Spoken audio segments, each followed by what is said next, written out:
Care a fost cea mai mare sumă primită vreodată la ceai? 200. Uite, eu îți dau un iPhone, amu, dacă mă urmărești pe mine și lista de prieteni. Telefonul meu la mine. Dar mă urmărești? Nu știu 100%, dar 98 cred că da. Eu îți dau voie să verifici și să-mi arăți. Și dacă dai, să-l dau chiar acum. Mic cadou de anul nou. Nu pot să mă duc jos. N-ai voie? Nu. Cum așa? Chiar n-a să-ți dai voie? Și voie, poți câștigi un iPhone. Uite, nu, sigilat. Eu cred că se merită, sincer. Bine, haideți să revin. Hai, fă repejor. Andreea, da? Da. Eu te aștept. Haide. Ce să mă și cadou să primească de Crăciun, domnișoară. La muncă, așa, prost. Aduci comanda și câștigi un iPhone. Că nu știu dacă urmărește.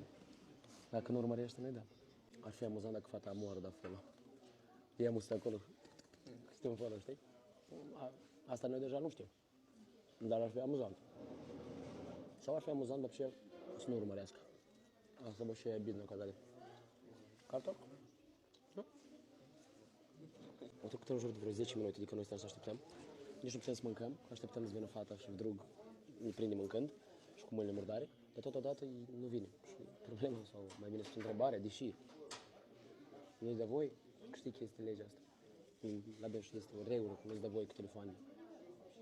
Dar iarăși, poți să câștigi un telefon, omule. Și noi nu putem mânca. Să o chemați pe Andreea, vă rog. Pe mine mai filmează. Pe mine mai filmează. Pe mine mai filmează. Bună ziua, spate pe Andreea, vă rog, 2 secunde. Pe mine mai filmează, nu pe dumneavoastră. Pe mine mai filmează. Pe mine am drept. Pe dumneavoastră nu, pe mine da. Vreau să-i fac un cadou. Nu aveți voie să filmați, pentru că sunt la lucru. Îi fac un cadou. După ce terminăm lucru, puteți să... A, dar eu tipa stau pe țară aici. Dar nu puteți acum. Pe un minut. Scoate cofta. Nu, cer scuze. Ați lăsat-o fără cadou. E sovestea dumneavoastră.